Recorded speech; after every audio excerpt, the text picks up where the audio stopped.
More than 223,000 migrants have now flooded New York City. This is double of Albany's population and half the population of entire Staten Island, and roughly 15% of Manhattan's residential population. When you have this many people coming in, unemployed, and they need public services, they need housing, even Mayor Eric Adams is trying to do a massive migrant reversal. The mayor, initially in the past few years, has been a huge advocate for New York City being a sanctuary status city. And now, after the Trump election, after some talks, Eric Adams is kind of reversing it. Not completely, but he's understanding that having so many migrants in New York City is literally destroying the budget. It all really does just boil it down to pure money.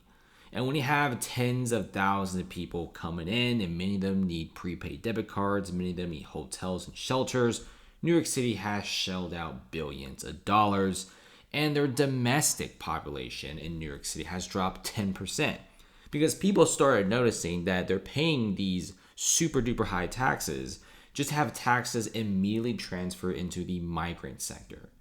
And migrants are now leaving New York City. Even some of the migrants who came to New York City who want to have an honest life and get jobs are starting to notice that New York City is kind of a dump. If you look at Texas, almost 5,000 tickets purchased. Illinois, 4,400. And New York upstate, 4,000. And so on and so forth. At the present, New York City has housed approximately like 250,000 migrants since the inflow began. And now a lot of these migrants are just simply slowly leaving. You can clearly see that a lot of migrants are honestly kind of sick and tired of New York City. You can't really get jobs. Job permits are extremely rare. And it's so difficult to get any sort of job. So now a lot of migrants are buying bus tickets or the city buys it for them. And the city is actually wanting to get migrants to other cities in the US because they simply can't afford this anymore. And you have 500,000 people you got to take care of. And this also includes the homeless and the people who are mentally ill and also the migrants. It's just so many people. New York City is at breaking point. It's one of the wealthiest cities in the world and the wealthiest city in the United States. But even New York City, they have their limits. When you have over 200,000 migrants in a very, very crowded sector with very expensive hotels and very expensive rents, New York City is simply going broke. And look at this, guys. Buses are stopping in New York City shelters multiple times a day, picking up migrants and driving them to places like Canada. And it's because of the Trump migration crackdown. Many of these cities are not really suited for massive migrant populations. Like New York City, look at how rich they are. Now they're going broke. Now there's a toll tax to Manhattan.